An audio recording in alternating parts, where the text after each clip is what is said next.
Muchísimas gracias, compañeros. Estamos en una edición más de Hablando del Pacto del Bicentenario. Nos encontramos en esta ocasión con Eti Fashka. Ella es líder en la inclusión de las personas con discapacidad, parte del Comité Paralímpico, parte de los comisionados del Pacto del Bicentenario. Bienvenida, Eti. Muchas gracias por estar con nosotros a través de las pantallas de SER TV y SER TV Noticias. Muchas gracias por invitarme. Señora Eti, el Pacto del Bicentenario es un proceso del que ya hemos hablado mucho acá en SER TV, hemos entrevistado a otros de sus colegas, pero hay una parte que quiero tocar con usted, obviamente por la labor que lleva, y es el hecho de que el pacto, en su interés o en su intención de ser lo más incluyente posible, ha habilitado las más diversas formas de participación para que la gente tenga o no tenga una discapacidad o tenga alguna condición que le dificulte ingresar sus propuestas a Ágora, pues lo haga. Creo que eso es algo muy destacable y algo no siempre visto en procesos de este tipo. Claro, mira, José María, no hay manera de llegar a toda la ciudadanía si no nos preparamos, ¿no? Y la intención, por lo menos con la plataforma Ágora, es poder llegar a todos los ciudadanos y que todos tengamos la oportunidad de participar. Así que la plataforma se ha diseñado y también los medios de comunicación se han unido a que la información llegue para todos, ya incluyendo subtítulos o incluyendo una persona que haga la traducción o en lenguaje de señas, para que podamos llegar a la mayor cantidad de personas y para que la mayor cantidad de personas con discapacidad puedan participar. Ahora, justamente, ¿por qué es importante? Los sectores de personas con discapacidad generalmente son excluidos. Sin embargo, esta es una oportunidad muy buena para que expresen sus puntos de vista. Establecer políticas públicas que tengan que ver con temas vinculados a la discapacidad, ¿cómo beneficia? Porque a veces quizás la gente no contempla la magnitud de todo este acto. Lo que pasa es que la discapacidad es un tema transversal. Afecta desde la educación, la recreación, el trabajo, afecta en todo. Entonces, si no lo comenzamos a ver como lo que es un tema transversal que se tiene que tocar en todas las áreas, no vamos a poder en verdad hacer un cambio para el sector de discapacidad. Así que enfocados en eso estamos y por eso necesitamos que la mayor cantidad de personas participen y pongan cuáles son sus dificultades y las soluciones que podrían estar teniendo para poder llegar y ser evaluadas y poder contemplarlas dentro de todas estas áreas. El proceso termina a finales de febrero, o sea, todavía queda tiempo para corregir o para mejorar aquello que pueda mejorarse aún. Justamente, aquellas personas que estén tratando de participar y hayan encontrado alguna dificultad o sientan que algo puede ser aún más amigable, ¿a dónde comunicarse o con quién comunicarse? Bueno, con muchísimo gusto me podrían escribir a mí, mi WhatsApp está abierto para cualquier sugerencia que tuvieran. Te digo, la plataforma se ha probado con varias discapacidades. Tenemos el modo texto, que es para las personas que quieren subir un documento. Tenemos el modo voz, que ayuda muchísimo. Tienes 2 minutos para poder plantear tu problema y tu solución. Y está el modo video, que si te sientes más cómodo podrías hacerlo por 2 minutos en modo video. La plataforma es muy amigable, honestamente yo quedé sorprendida de lo amigable que es. Y el video explicatorio también está muy accesible. Así que sí, con muchísimo gusto, mi celular es el 60 70 90 13. Me podrían chatear si tienen algún problema con la plataforma, pero de todos modos es una plataforma honestamente accesible.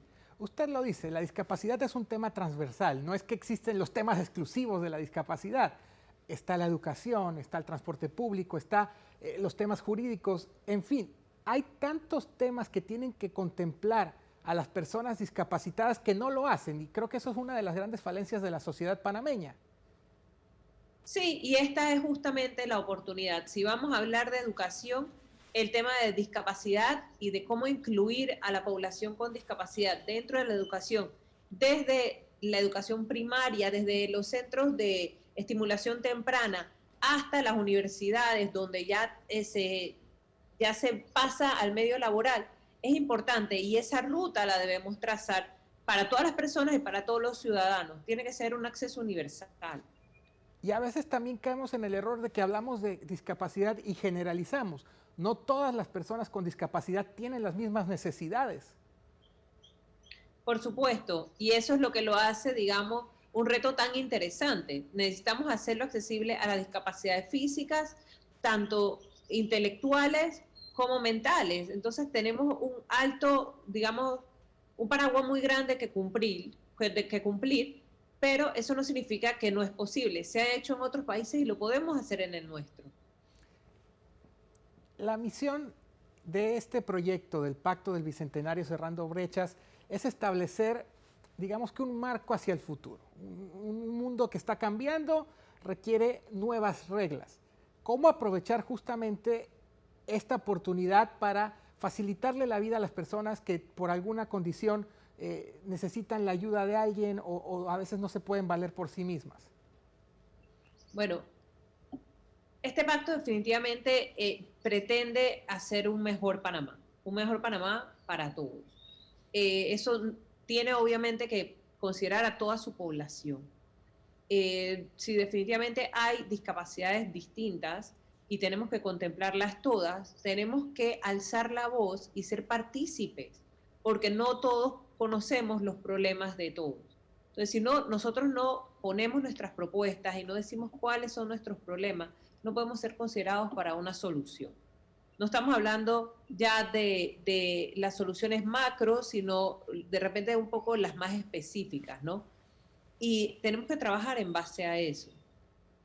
También es importante, y reiterarlo como hemos reiterado con otros invitados, que lo que no se dé en esta primera etapa de presentación de propuestas no va a ocurrir después. Aquellas propuestas que no lleguen ahora no llegarán adelante, porque no hay otra etapa donde se reciban las ideas de la población, que es lo que se discutirá posteriormente. Es correcto, este es el momento para proponer, este es el momento para decir, para alzar la voz y que caiga en soluciones, que termine en soluciones. Y también tenemos que considerar que no todo va a salir de la noche a la mañana. Aquí va a salir un documento y va a ser un proceso que va a tener mediano y largo plazo. Lo importante es que se va a considerar para darle una solución. Claro, todos sentimos que nuestros problemas son inmediatos y necesitan una solución inmediata, pero tenemos que ser conscientes de que va a ser un proceso y que es mejor comenzarlo ya que quejarnos porque no exista.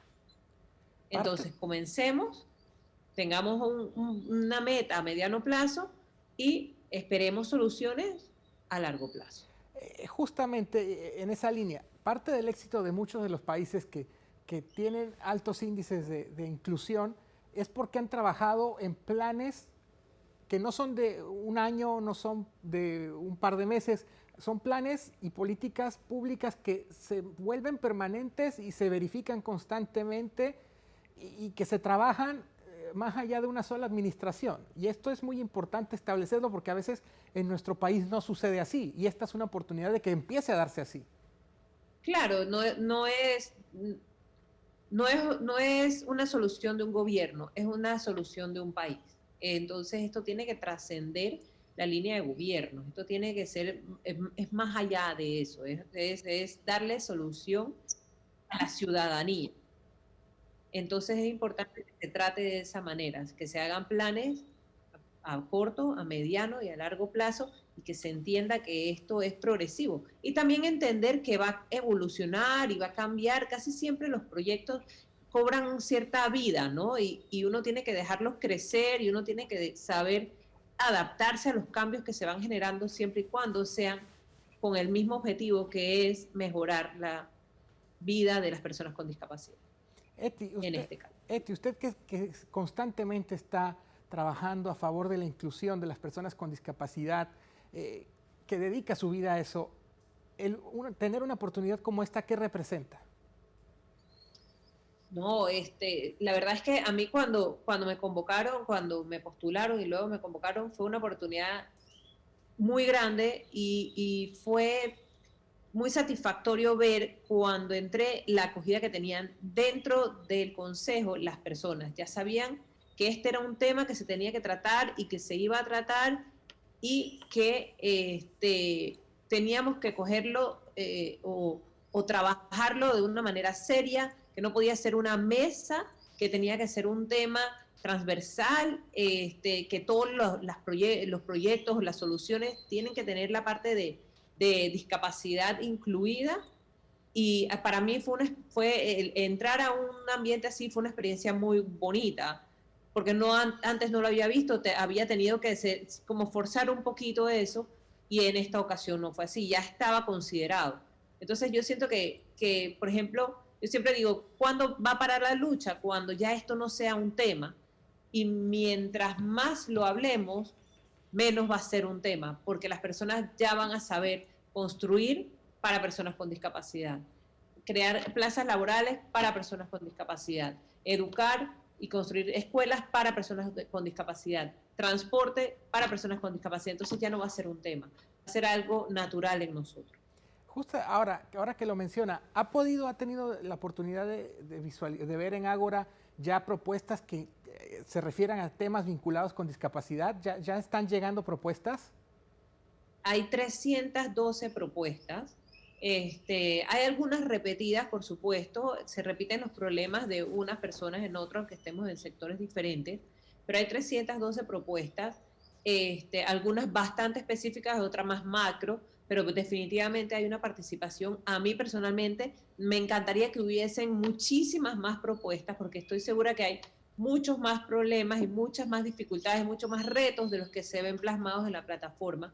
Así que yo sí siento y exhorto a todo el mundo que tenga una discapacidad, que tenga un hijo con discapacidad, o que simple y sencillamente vea un problema en algún sector donde la discapacidad se vea afectada, que ponga una propuesta. Y las propuestas no deben ser ni muy elaboradas, ni tener un lenguaje muy sofisticado. Lo importante es que sea un problema que tienes, que des una idea de una solución y en cuánto tiempo estimas que esa solución se puede dar. Usted ha dicho algo. Personas con discapacidad, niños, por ejemplo, menores, generalmente los menores no van a presentar propuestas. Podrían, pero no lo van a hacer. Pero, por ejemplo, los padres sí pueden. Un padre que está viviendo la vida con un hijo, una hija con discapacidad, pues tomando en cuenta esa experiencia, pues puede participar, y creo que es una gran oportunidad y un gran aporte que le deja a su descendencia, ¿no? Claro, claro. Un padre con un niño con discapacidad o un familiar de una persona con una discapacidad intelectual profunda. Hay muchas maneras de participar, o simple y sencillamente un ciudadano. No tienes que tener una persona con discapacidad en tu vida para darte cuenta que una escalera no debe estar, que deben haber rampas, que debe haber exceso. O sea, tiene que ser un trabajo en conjunto de todo el país. Y así como vemos problemas en la educación, tenemos que verlo al grosso modo. O sea, así como vemos problemas en el transporte, tenemos que verlo para todo. Y eso es lo que se está buscando, ¿no? Entonces no es un padre o un hermano, es la ciudadanía. Seamos conscientes, porque eso es parte de lo que nos falta. Se nos falta esa cultura de empatía de unos a otros, de entender que esto es un problema mío ahorita, pero tal vez cuando tú llegas a los 70 años va a ser un problema tuyo y tú también te vas a querer mover por la ciudad. Entonces veámoslo como lo que es simple y sencillamente una solución para todo. Mire, en lo que llevamos de conversación hemos hablado de temas de salud, hemos hablado de temas educativos, hemos hablado de arquitectura. ¿Qué otros temas, por ejemplo, a veces la ciudadanía no se da cuenta que son importantes para las personas con discapacidad? ¿En qué temas a veces la inclusión a las personas discapacitadas no se está dando como debería darse? Mira, uno de los temas que yo he visto dentro de la plataforma que se repite mucho es la inclusión laboral. Okay. Es un tema que yo he estado trabajando y que de verdad que tiene una resistencia significativa, y es una cuestión cultural. Ojalá y esta barrera la pasemos, pero sí vi que hay varias propuestas porque, claro, les cuesta educarse, cuesta ir a la universidad, pero si alguien por fin lo logra, entonces la barrera entonces está en cómo generar para tu familia y tener esa dignidad y eso va en un tema emocional muy grande. Entonces, sí he visto bastante con el tema laboral y también he visto varias propuestas de áreas recreativas que sean accesibles y yo entiendo eso porque si yo quiero llevar a mi hijo a un parque, muchas veces los parques no son accesibles. Y si una madre quiere llevar a su hijo con discapacidad a un parque, no lo tiene, o a un gimnasio, o muchos lugares públicos que simple y sencillamente no lo tienen. Otra de las propuestas que he visto repetitivas son los centros de iniciación. Si recién te accidentas, hay pocos centros donde puedes ir a que te orienten, a que digan, ok, esta va a ser la situación de ahora en adelante, vas a tener un pequeño entrenamiento para poder habituarte a una nueva realidad, a un nuevo estilo de vida. Estos son cosas que hacen falta, ¿no? Y obviamente las servidumbres, que tengan no solamente las rampas, las personas solamente piensan en rampas, pero no, tienen que tener las señalizaciones adecuadas para las personas ciegas o las señalizaciones adecuadas para una persona que tiene una discapacidad intelectual que pueda llegar o no a un lugar y ser independiente. Pudiéramos decir que el Pacto del Bicentenario Cerrando Brechas marca una etapa o se convierte en un hito en la inclusión, en la participación ciudadana de las personas con discapacidades. Digo, esa es la expectativa, que se vuelva en un antes y un después. O sea, yo pienso que hay una esperanza muy grande y hay una fe que va a funcionar y que vamos a ver cambios a todos los niveles, no solamente con discapacidad. Yo pienso que toda la ciudadanía está esperando un cambio y el pacto definitivamente es la esperanza de ese cambio. Usted también tiene pues una vinculación muy fuerte con el deporte. ¿Cómo este proceso puede favorecer al crecimiento del deporte y no el deporte a nivel comercial, sino al deporte sí profesional, pero de esas otras áreas que quizás no son tan populares? Bueno, actualmente yo no soy parte del Comité Paralímpico, pero sí fui su presidenta por 4 años, y te puedo decir que el deporte en nuestro país, no solamente el adaptado, el deporte carece el corazón, yo diría, desde el inicio, desde el deporte recreativo. Nosotros necesitamos ponerle mucho cariño y mucho énfasis porque tenemos buenos atletas, tenemos buenos genomas, tenemos buenas personas muy dispuestas, pero si quieren lograr una carrera deportiva, siempre tienen que salir del país. Entonces, eso definitivamente tiene que cambiar. El deporte recreativo, el deporte para todos, que es para las señoras mayores, todo eso, tiene que haber todo un nuevo plan de reestructuración del deporte en nuestro país, que las cosas se hagan de una manera muy distinta como se han estado haciendo y que más que la ley, que las normas se apliquen igual para todos. Señora Eti, ¿algún último mensaje, algo que quiera añadir en esta conversación? Bueno, la verdad, mi mensaje principal sería invitar a todas las personas con discapacidad y sin discapacidad que cuando vayan a hacer una propuesta lo piensen en modo global. Si vas a hacer una propuesta de medio de transporte, añade la parte de la discapacidad. Si vas a hacer una propuesta a nivel de arquitectura, añade la parte de discapacidad. Piensa un poquito más allá y hagamos honestamente un cambio cultural, una cuestión que se sienta que somos panameños buscando un mejor país para todos. Eti Fashka, parte del Consejo Consultivo del Pacto del Bicentenario Cerrando Brechas, muchísimas gracias por estar con nosotros en esta ocasión. Placer es mío, muchísimas gracias a usted. Muchísimas gracias, ya lo oyeron, hablando de otra perspectiva del Pacto del Bicentenario, la inclusión de las personas con discapacidad y todas las herramientas que hay para que puedan ser parte de este proceso. Compañeros, regresamos con ustedes.